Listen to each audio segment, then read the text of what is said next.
አክብሮታዊ ሰላምታችን በእያላችሁበት ይድረሳችሁ ውድ የፈታ ቤተሰቦች እንደምን ቆይታችኋል? የዕለተ ረቡዕ የምሽት መረጃዎችን ከዚህ አስከትለን እናሰማለን። ዋና ዋናዎቹን በማስታወቅ እንጀምራለን። በመንግስት የሥራ ኃላፊነት የኢኖቬሽንና ቴክኖሎጂ ሚኒስትር እንዲሁም የአማራ ብሔራዊ ንቅናቄ አብን ሊቀመንበር የሆኑት አቶ በለጠ ሞላ ሰሞኑን ከአማራ ክልል ጋር በተያያዘ ባካሄዱት አንድ ቃለ ምልልስ የክልሉ ሁናቴ የእኛ ሽንፈት ነው ሲሉ ተናግረዋል። በክልሉ ያለውን ግጭት አስመልክቶ ሰፋ ያለ አስተያየታቸውን ሰጥተዋል። ምን ተናግረው ይሆን? እንመለስበታለን። የቀድሞ የፌዴራልና የኦሮሚያ ክልል ከፍተኛ አመራር የነበሩት አቶ አባዱላ ገመዳ አሰብን በተመለከተ ያስተላለፉት መልእክት አነጋጋሪ ሆኗል። አሰብ የኤርትራ አካል አልነበረችም ሲሉ አባዱላ ተናግረዋል። ከፍተኛ ባለስልጣኑ 13 ዓመታት ተፈርዶባቸዋል። በዛሬው ዕለት የተላለፈውን የፍርድ ውሳኔ አስመልክቶ አዲስ መረጃ ይዘናል። በነዳጅ ምርቶች ላይ የዋጋ ማሻሻያ ተደርጓል። ከዚህ ወር ጀምሮ በነዳጅ ምርቶች ላይ ሊተገበር ነው በሚል በስፋት ይሰራጭ የነበረው የቫትና የኤክሳይዝ ታክስ ግብር ጉዳይም ቀርቷል ስለመባሉ የተሰማ አዲስ ወሬ አለ። በየትኞቹ የነዳጅ ምርቶች ላይ ምን አይነት የዋጋ ለውጥ ተደረገ የሚለውን አካተናል። በዓለም የፓስፖርት ጥንካሬ አቅምና የጉዞ ነጻነትን ደረጃ የዓመቱ መረጃ ይፋ ሆኗል። የዓለም ሀገራት የመንቀሳቀስ መብትና አቅምን የለየው ደረጃ የኢትዮጵያ ፓስፖርት አቅም በመጠኑ መቀነሱን አሳይቷል። ኢትዮጵያ ከጎረቤት ሀገራት ጋር ስትነጻጸር ከሶማሊያና ሱዳን በጥቂቱ በልጣ ከኬንያ በእጅጉ አንሳ ተገኝታለች። ዋሽንግተን በሱዳን ጦርነት ድርሻ አላቸው ባለቻቸው አካላት ላይ ማዕቀብ ጥላለች። ወደ ሱዳን ጦርነት የሚቀላቀሉ የቀድሞ የኮሎምቢያ ወታደሮችን ይመለምላሉ ባለቻቸው አካላት ላይ ነው ማዕቀብ እንደጣለች የተሰማው። በምሽቱ የመረጃ ክፍለ ጊዜያችን ይህን ጨምሮ ከላይ ያስተዋወቅናችሁን ጉዳዮች አንድ ባንድ እየነገርን እናቆያችኋለን። አብራችሁን ዝለቁ።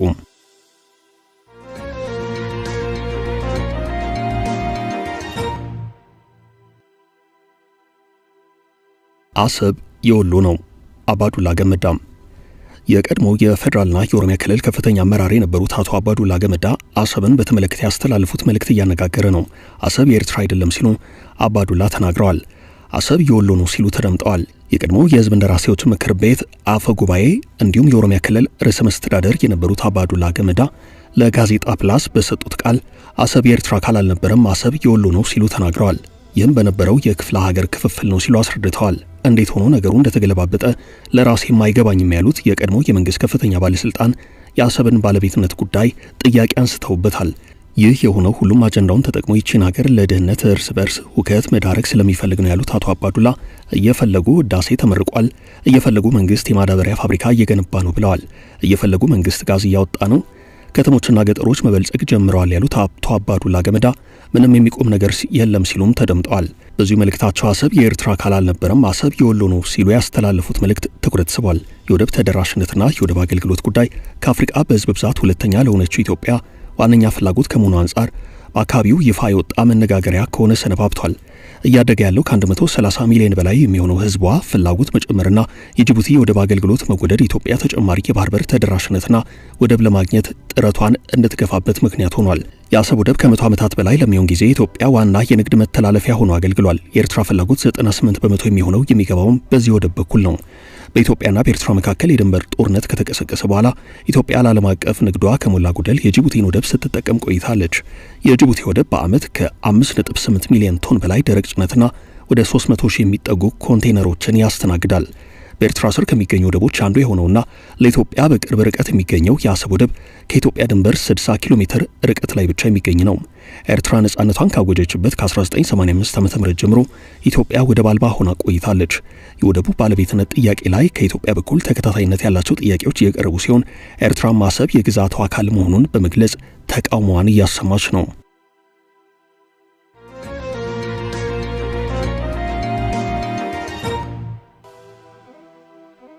የአማራ ክልል ጉዳይ የኛ ሽንፈት ነው። ሚኒስትሩም በመንግስት የሥራ ኃላፊነት የኢኖቬሽንና ቴክኖሎጂ ሚኒስትር በፓርቲ አመራርነት ደረጃ ደግሞ የአማራ ብሔራዊ ንቅናቄ አብን ሊቀመንበር አቶ በለጠ ሞላ ሰሞኑን ከአማራ ክልል ጋር በተያያዘ ባካሄዱት አንድ ቃለ ምልልስ ይህ የኛ ሽንፈት ነው ሲሉ ተናግረዋል። ከኤንቢሲ ኢትዮጵያ ጋር በነበራቸው ቆይታ በአሁኑ ሰዓት በአማራ ክልል ነፍጥ አንስተው የሚዋጉ ኃይላት በህወሓት ወረራ ወቅት ከመንግስት ጎን ሆነው ሲፋለሙ የነበሩ ኃይላት መሆናቸውን ያመላክቱት ሲሆን በወቅቱ የመንግስትን ሌጂቲሜሲ እንዲሁም የሀገርን ህልውና በማስቀጠል ሂደት ውስጥ በአንድም ይሁን በሌላ መልኩ ተሳትፎ ያደረገ ኃይል በክብር መሸኘት ነበረበት። በተለይ ደግሞ የክልሉ መንግስት ይህንን ማድረግ ነበረበት። ከጦርነቱ በፊት ሌላ ተልዕኮ ይዘው በክልሉ ሲንቀሳቀሱ የነበሩ ኃይላት አሉ። ሰኔ 15 ላይ የክልሉ መንግስት አልፈው ሊወስዱ የነበሩ ኃይላት ይህንን ኃይል እንዲወስዱ እድል ፈጥሮላቸዋል ብለዋል። ይህ የኛ ሽንፈት ነው። ገና ምልክቶቹ ሲታዩ መንግስት ማቀፍ የሚገባውን በወደ ሰፊነት አቅፎ ለሌላው እድል ማሳጣት ነበረበት። ይህ የኛ የኢትዮጵያውያን ደካማነት ነው ብዬ ማስቀመጥ እፈልጋለሁ ብለዋል። በጊዜው ከጦርነቱ ማብቃት በኋላ መንግስት ጠቅላይ ሚኒስትሩ በተገኙበት መርሃ ግብር በጦርነቱ የተሳተፉትን አካላት በክብር ሸኝቷል። ከዚህ ውጪ መደረግ ነበረበት የሚል ጥያቄ ተከተለላቸው። አቶ በለጠ ሞላ ከጦርነት የተመለሱ ተደራጅተው ቢሆን የሥራ ዕድል የሚያገኙበት የተጎዱ የጦር ጉዳተኞች የሚታገዙበት ሁናቴ መኖር ነበረበት። አልሆነም። በእርግጥ በጊዜው እንደ ሀገር ይህንን ለመወሰን ፋታ ያስፈልጋል፣ ግን ደግሞ የሚሰማኝ ይህ ነው ብለዋል። ሁሉም ግጭት መጨረሻው ጠረጴዛ ዙሪያ ነው ያሉት ሚኒስትሩ የአማራ ክልል ግጭት በክልሉና ህዝቡ ላይ ያደረሰው ጉዳት እጅግ ሰፊና ህዝቡም ሊሸከመው ከሚችለው በላይ ነው ብለዋል። 5 ሚሊዮን ህጻናት ከትምህርት ገበታ ውጭ ሆነዋል። በግጭት ውስጥ ያለ ኢኮኖሚ ነው። አቅም ያላቸው ነጋዴዎች በተለያዩ አካላት ጫና ስላለባቸው ክልሉን ጥለው ወጥተዋል። ክልሉ ያለበት ሁናቴ አሳሳቢ ነው። በዚያው አካል የሚታገሉ ወገኖች ጥያቄያቸው ወደ ጠረጴዛ መጥቶ እንዲወያዩ ጥሪ ስናደርግ ቆይተናል። ህዝቡ ፍትሃዊ ጥያቄዎች አሉት። እነዚህ ጥያቄዎች መፈታት አለባቸው ብሎም ጫካ ይገባል። በአጠቃላይ አማራ ክልል አሁን ባለው ሁናቴ ሁለንተናዊ ቀውስ ውስጥ ይገኛል። የሚመለከታቸው አካላት በተቻላቸው መጠን መፍትሄ በሚያመጣ ተግባር ውስጥ መግባት አለባቸው። የክልሉ መንግስት ከተፋላሚዎች ጋር ንግግር ያድርግ እንደነበር ሰምተናል። ሰሞኑን ያየነው ውጤት ነው። ይህ ተጠናክሮ ቀጥሎ ሁሉ መምጣት የሚኖሩበት ሁናቴ እንዲኖር ያስፈልጋል ብለዋል። ቀጥል አድርገውም የክልሉን ግጭት ሌሎች ኃይላት ጭምር ገብተውበታል፣ አወሳስበውታል ያሉ ሲሆን ትግሉ ብዙ ጥፋት አድርሷል። ህዝቡ ህጋዊ ጥያቄዎች የሉትም ማለት አይደለም። ጥያቄዎች ትላንትም ነበሩ፣ ዛሬም ያሉ ጥያቄዎች አሉ። ጥያቄዎቹ ምላሽ እንዲያገኙ በመንግስት በኩል የሚደረጉ ጥረቶች አሉ። ሀገራዊ ምክክር ኮሚሽን ተቋቁሟል። በዚህም የኢትዮጵያ ህዝብ ጥያቄዎች ሁሉ የሚታዩ ይሆናል። ያም ሆኖ ግን ያመፀ ሁሉ ህጋዊ ጥያቄ የለውም ማለት ግን አንችልም ብለዋል። ከአንድ ምርጫ እስከ ሌላ ምርጫ በግጭትና በጦርነት ውስጥ የዘለቀ ያለፈ ህዝብ እፎይታ ባላገኘበት ሁናቴ ቀጣይ ሂደቱ የተሻለ ይሆናል ማለት በጣም አስቸጋሪ ነው። ህዝቡ ያለው ድቀት ውስጥ ነው። ይህም በመሆኑ አሁን ያሉት ጥረቶች ሰፍተው መቀጠል መቻል አለባቸው ሲሉ ተናግረዋል። ህወሓት በሁለት ዓመታቱ ጦርነት ወቅት በአማራ ህዝብ ላይ ከቆቦ እስከ ደብረ ሲና ድረስ ጄኖሳይድ ፈጽሟል ያሉት ሚኒስትሩ በጊዜው በቆቦ፣ በጭና፣ በአጋምሳ፣ በማይካድራ ተፈጸሙ የተባሉትንም ግድያዎች ጠቅሰዋቸዋል።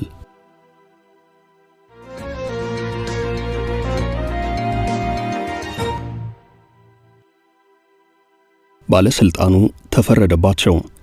ከፍተኛ ባለስልጣኑ 13 ዓመታት ተፈርዶባቸዋል። በዛሬው ዕለት የዋለው ችሎት ከፍተኛ አመራሩ ላይ የብይን ውሳኔ ያሳልፏል። የኢትዮጵያ አደጋ ስጋት ስራ አመራር ኮሚሽን የቀድሞ ኮሚሽነር ምትኩ ካሳ በተከሰሱበት ከባድ የሙስና ወንጀል የጥፋተኝነት ብይን ተላልፎባቸዋል። ፍርድ ቤቱ አመራሩ ጥፋተኛ ሆነው በመገኘታቸው በ13 ዓመታት ጽኑ እስራት እንዲቀጡ ወስኗል። የፍትህ ሚኒስቴር የሙስና ጉዳዮች ዳይሬክቶሬት አቃቤ ሕግ ባቀረበው ክስ በኮሚሽኑ የተረጂዎችን ቁጥር በማጋነን የተለያዩ የእርዳታ አይነቶችን ከመጋዘን ውጭ በማድረግ ለተረጂዎች ሳይደርስ ተሽጦ ለግል ጥቅም መዋሉን አስረድቷል። በዚህም በህገወጥ መንገድ የተገኘ ገንዘብና ንብረትን ምንጩን ደብቆ ህጋዊ አስመስሎ ማቅረብ ወንጀል በነሐሴ 2014 ዓ.ም ክስ ተመስርቶባቸው እንደነበር ተመላክቷል። ከኤልሻዳይ ሪሊፍ ኤንድ ዴቨሎፕመንት አሶሲዬሽን ዳይሬክተር የማነ ወልደማርያምና ከሌሎች ሰራተኞች ጋር ያልተገባ የጥቅም ግንኙነት በመፍጠር በሺዎች በሚቆጠሩ ተረጂዎች ስም የተረጂዎችን ቁጥር በማጋነን ለበርካታ ጊዜያት የምግብ ቁሳቁሶች ከኮሚሽኑ መጋዘን በማውጣት ለዱቄት ፋብሪካዎችና ለሌሎች ግለሰቦች በመሸጥ ህገወጥ ጥቅም ሲያገኙ እንደነበር በክሱ ተመላክቷል። በአማራ፣ አፋር፣ ኦሮሚያ፣ ደቡብ ክልል በሚገኙ የግብረሰናይ ድርጅቱ ማዕከላት ለተረጂዎች ሳይደርስ በመሸጥ ለግል ጥቅም መዋል፣ ብድርና ድጋፍ በሚል ሰበብ በህገወጥ መንገድ በኮሚሽኑ 100 ሚሊዮን ብር የሚገመት ለእርዳታ ድርጅቱ በገንዘብ መልክ መሰጠቱን አቃቤ ሕግ አስረድቷል። በአቶ ምትኩ ካሳ ቤተሰቦች ስም ከኤልሻዳይ ድርጅት በተለያዩ ጊዜያት ክፍያ እንደተፈጸመም በክሱ ተመላክቷል። በተለይም ከ601 ሺህ ኩንታል በላይ ስንዴ፣ ከ41 ሺህ ኩንታል በላይ በቆሎ፣ ከ78 ሺህ ሊትር በላይ ዘይት፣ ከ3999 ኩንታል በላይ ሩዝ ከተራዶ ድርጅቱና ከኮሚሽኑ ጋር በመመሳጠር እርዳታውን አዳማ ለሚገኝ የዱቄት ፋብሪካ መሸጡ ተነግሯል። በሁለተኛ ክስ ደግሞ ከ472.8 ሚሊዮን ብር በላይ በድጋፍ መልክ በአንደኛ ተከሳሽ አቶ ምትኩ ካሳ ፈቃጅነት በሁለተኛ ተከሳሽ አማካይነት ክፍያ እንደተፈጸመና በሶስተኛ ተከሳሽ ወጪ አድራጊነት ለግል ጥቅም በመዋሉ በመንግስት ከፍተኛ ኪሳራ እንደደረሰ ተነግሯል። በአቶ ምትኩ ልጆችና ባለቤታቸው ስም ተገዝተው የተገኙ ተሽከርካሪዎችና መኖሪያ ቤቶች መኖራቸው በክሱ የተጠቀሰ ሲሆን በህገወጥ መንገድ የተገኘ ገንዘብን ወይንም ንብረትን ህጋዊ አስመስሎ ማቅረብ በሌሎችም ተከሳሾች ላይ በየደረጃው የወንጀል ተሳትፏቸው በክሱ ተዘርዝሮ ተካቷል። ተከሳሾቹ አቶ ምትኩ ካሳ፣ ባለቤታቸው ወይዘሮ ሶፊያ ጀማል፣ ልጃቸው ወይዘሮ ሚልካ ምትኩ የወንጀል ድርጊት መፈጸማቸውን ተከትሎ የጥፋተኝነት ውሳኔ ተላልፎባቸዋል።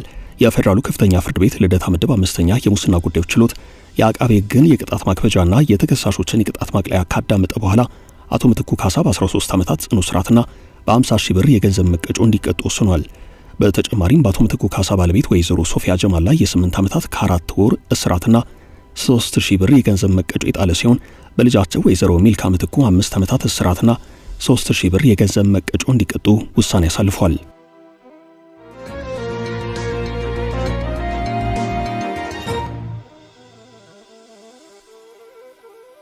የዛሬው የነዳጅ ዋጋ ለውጥ በዛሬው ዕለት በተወሰኑ የነዳጅ ምርቶች ላይ የዋጋ ማሻሻያ ተደርጓል። በታህሳስ ወር ሊጣል ነበር ተብሎ በስፋት መረጃ ሲወጣበት የቆየው የ30 በመቶ ግብር ጉዳይም አዲስ ወሬ ተሰምቶበታል። የንግድና ቀጠናዊ ትስስር ሚኒስቴር የዓለም የነዳጅ ዋጋን መነሻ በማድረግ በቤንዚን፣ ነጭ ናፍጣና ኬሮሲን የችርቻሮ ዋጋ ላይ በተያዘው ዓመት የመጀመሪያውን ጭማሪ አድርጓል። ከረቡዕ ጀምሮ ተግባራዊ በሆነው ማለትም ከዛሬ ቀን 6 ሰዓት አንስቶ ተግባራዊ በሆነው የነዳጅ ውጤቶች የዋጋ ጭማሪ መሰረት የቤንዚን፣ የነጭ ናፍጣና የኬሮሲን መሸጫ ዋጋ በሊትር 129 ብር ከ12 ሳንቲም ከፍ እንዲል ተደርጓል። የአውሮፕላን ነዳጅ፣ የቀላል ጥቁር ናፍጣና የከባድ ጥቁር ናፍጣ ዋጋ ግን በህዳር ወር ይሸጥ በነበረበት ዋጋ እንደሚቀጥል ሚኒስቴሩ አስታውቋል። ባለፈው ዓመት ግንቦት ወር በቤንዚን፣ ነጭ ናፍጣና ኬሮሲን ዋጋ ላይ አድርጎት በነበረው ጭማሪ ቤንዚን በሊትር 122 ብር ከ53 ሳንቲም ሲሸጥ የቆየ ሲሆን ኬሮሲንና ነጭ ናፍጣ በሊትር 120 ብር ከ94 ሳንቲም ይሸጡ ነበርም። ከዛሬ ጀምሮ ተግባራዊ ይሆናል በተባለው የዋጋ ተመን መሰረት የቤንዚን ዋጋ 6 ብር ከ59 ሳንቲም ጭማሪ ሲደረግበት የኬሮሲንና ነጭ ናፍጣ ደግሞ የችርቻሮ መሸጫ ዋጋቸው ላይ በ8 ብር ከ18 ሳንቲም ጭማሪ ተደርጓል። መንግስት በቤንዚን፣ ኬሮሲንና ነጭ ናፍጣ ላይ ለመጨረሻ ጊዜ ጭማሪ ያደረገው ባለፈው ዓመት ግንቦት ወር መጨረሻ ነው። በወቅቱ በተደረገው ማሻሻያ መሰረት ቤንዚን ላለፉት 5 ወራት ገደማ በ122 ብር ከ53 ሳንቲም ሲሸጥ ቆይቷል። የኬሮሲንና ነጭ ናፍጣ መሸጫ 120 ብር ከ94 ሳንቲም ዋጋ እንዲሆንም ተደርጎ ነበርም። የአውሮፕላን፣ የኬሮሲን እንዲሁም የቀላልና ከባድ ጥቁር ናፍጣ ዋጋ በህዳር ወር ሲሸጥ በነበረበት እንዲቀጥል እንደተወሰነ ሚኒስቴር መስሪያ ቤቱ ለነዳጅ ኩባንያዎች በላከው ደብዳቤ አስታውቋል። የንግድና ቀጠናዊ ትስስር ሚኒስቴር ዛሬ ረቡዕ ታህሳስ 1 ቀን 2018 ዓ.ም ይፋ ያደረገው የዋጋ ማሻሻያ 2018 ዓ.ም ከገባ ከአውሮፕላን ውጭ ባሉት የነዳጅ አይነቶች ላይ የተደረገ የመጀመሪያው ጭማሪ ነው ሲል ቢቢሲ ዘግቧል። የንግድና ቀጠናዊ ትስስር ሚኒስቴር የዋጋ ማሻሻያ ይፋ ያደረገው ከታህሳስ አንስቶ በሚተገበር የቫትና የኤክሳይዝ ታክስ ምክንያት የነዳጅ ዋጋ በ30 በመቶ ይጨምራል የሚሉ መረጃዎች በሰፊው ሲነገሩ ከቆዩ በኋላ ነው። ሆኖም ከዚህ ቀደም ከታህሳስ ወር 2018 ዓ.ም በነዳጅ ምርቶች ላይ የሚተገበር የ30 በመቶ ግብር ይኖራል በሚል ሲወጡ የነበሩትን መረጃዎች በተመለከተ የነዳጅና ኢነርጂ ባለስልጣን ዋና ዳይሬክተር ደስታው መኳንንት መረጃው የሐሰት ነው ብለዋል። ገንዘብ ሚኒስቴርን ጨምሮ በጉዳዩ ላይ በየትኛውም የመንግስት አካል የተሰጠ መግለጫ እንደሌለ የተናገሩት ዳይሬክተሩ በምርቶቹ ይጣላል የተባለው ግብር በማህበራዊ ሚዲያው ላይ የተፈጠረ እንጂ የነዳጅና ኢነርጂ ባለስልጣን የሚያውቀው ከዚህ ወር ጀምሮ የሚጣል ምንም አይነት የግብር ጭማሪ እንደሌለ ነው ብለዋል። መንግስትም ይህንን የማድረግ ሐሳብ የለውም ያሉት ዳይሬክተሩ በሐሰተኛ መረጃ የተነሳ ህብረተሰቡ ላልተገባ ሰልፍና እንግልት እየተዳረገ ይገኛል ብለዋል። ያለምንም ይፋ የመንግስት ውሳኔ ከወጣው የነዳጅ ዋጋ ውጭ ያላግባብ ጭማሪ የሚያደርጉ የነዳጅ አከፋፋይ ኩባንያዎችና ማደያዎች ተጠያቂ ይሆናል ሲሉም መናገራቸውን ሪፖርተር ዘግቧል። በአዲስ አበባ ከተማ በመደበኛ ሁናቴ ነዳጅ እየቀረበ መሆኑ፣ ነገር ግን በዚህ ሐሰተኛ መረጃ ምክንያት ፍጆታ ላይ ጭማሪ መፈጠሩ ተነግሯል። የተናፈሰው መረጃ ስህተት መሆኑን ለነዳጅ ኩባንያዎችና ለማደያዎች በተደጋጋሚ ያሳወቁ መሆናቸውን የተናገሩት ዳይሬክተሩ ኩባንያዎች ባልተፈለገ መንገድ ተታለው ከጅቡቲ የተረከቡትን ነዳጅ ላልተገባ ጥቅም የማዋል እሳቤ እንዳይፈጠርባቸው አሳስበዋል።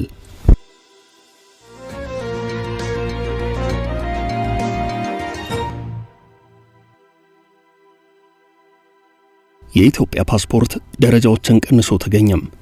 በዓለም የፓስፖርት ጥንካሬ አቅምና የጉዞ ነጻነትን ደረጃ የዓመቱ መረጃ ይፋ ሆኗል። የዓለም ሀገራት የመንቀሳቀስ መብትና አቅምን የለየው ደረጃ የኢትዮጵያ ፓስፖርት አቅም በመጠኑ ቀንሶ ታይቷል። ኢትዮጵያ ከጎረቤት ሀገራት ጋር ስትነጻጸር ከሶማሊያና ሱዳን በጥቂቱ በልጣ ከኬንያ አንሳ ተገኝታለች። የኢትዮጵያ ፓስፖርት ከ90ዎቹ ውስጥ ደረጃ የተሰጠው ሲሆን ለዜጎች ወደ 40 መዳረሻዎች አማራጭ የሚሰጥ ሆኖ ተገኝቷል። ሶማሊያ 100ኛ ደረጃ ይዛ 33 መዳረሻዎች ብቻ እንዳላት መረጃው አመላክቷል። በዓለም 96ኛ ደረጃ የተሰጠው የኢትዮጵያ ፓስፖርት 40 በሚደርሱ ሀገራት ከቪዛ ነጻና 46 ደግሞ ቪዛን በመዳረሻ ወደሚጠይቁ ሀገራት መግባት የሚያስችል ነው። የዓመቱን የፓስፖርት ጥንካሬ ደረጃ ያወጣው ሄንሊ ፓስፖርት ኢንዴክስ የሚሰኝ መረጃ አጠናቃሪ ተቋም ነው። እንደ ተቋሙ መረጃ የኢትዮጵያ ፓስፖርት ባለፈው ዓመት ከነበረው ደረጃ በመጠኑ ማለትም በ3 ደረጃዎች ቀንሶ ተገኝቷል። 45 መዳረሻዎች የነበሩት ሲሆን በአሁኑ በመጠኑ በአንድ ቀንሶ ተገኝቷል። የፓስፖርት ጥንካሬ መዛኙ የዓለም 199 ሀገራት ፓስፖርት ጥንካሬ ነው በየዓመቱ የሚመዝነው። ጎረቤት ሀገር ኬንያ በቀጠናው ጠንካራ ፓስፖርት የያዘች ሀገር ሆናለች። ኬንያ በዓመቱ 68ኛ ደረጃ ላይ ስትቀመጥ ፓስፖርቷ ወደ 75 ሀገራት ለመግባት የሚያስችል ነው። በጦርነት ውስጥ ያለችው ሱዳን ፓስፖርቷ ከዓለም ሀገራት 98ኛ ደረጃ ላይ ተቀምጧል። ኢትዮጵያ በዓመቱ ፌብሩዋሪ ወር ዓለም አቀፍ መስፈርትን የሚያሟላ አዲስ ፓስፖርት ማውጣቷ ይታወሳል። የመጀመሪያ የሆነው ኤሌክትሮኒክስ ፓስፖርት የወጣ ሲሆን ዓለም አቀፍ የደህንነት መስፈርቶችን ያሟላ የባዮሜትሪክ የግል መረጃን ያካተተ በሀገር ውስጥ አቅም የሚመረት ስለመሆኑ በጊዜው ተነግሮ ነበርም።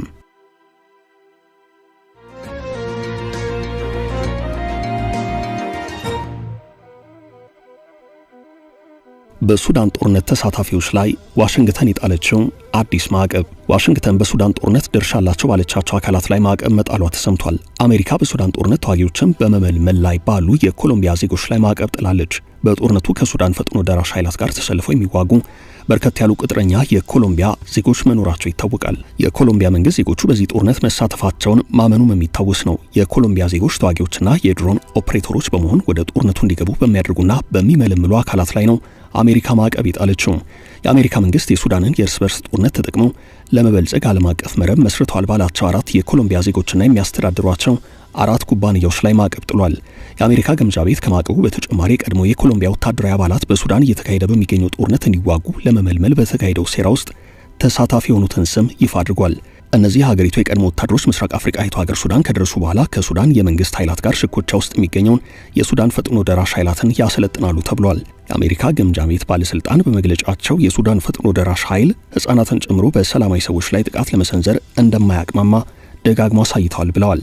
ቡድኑ የሚፈጽማቸው የጭካኔ ተግባራት ግጭቱን በማባባስ ቀጠናውን አተራምሷል ሲሉ ጠቅሰው የሽብር ቡድኖች እያገነገኑ እንዲመጡ ምቹ ሁኔታን ፈጥሯል ብለዋል። በፈረንጆቹ አቆጣጠር በ2023 በሱዳን ጦርነት ከተቀሰቀሰ ወዲህ ከባድ ውጊያ የቀጠለ ሲሆን ከ12 ሚሊዮን በላይ ሰዎች መኖሪያ ቤታቸውን ጥለው ለመሸሽ መገደዳቸውን አልጀዚራ ዘግቧል። ውድ ቤተሰቦቻችን ለዛሬ ያዝንላችሁ ርዕሰ ጉዳዮች እዚህ ላይ ቋጨን። ላይክ፣ ሼር እና ኮሜንት በማድረግ ለቻናላችን ድጋፋችሁን መግለጽ እንዳትዘነጉ እያልን ከሌሎች መረጃዎች ጋር ደግመን እስክንገናኝ ቸር ያሰማን ስንል ተሰናበትን።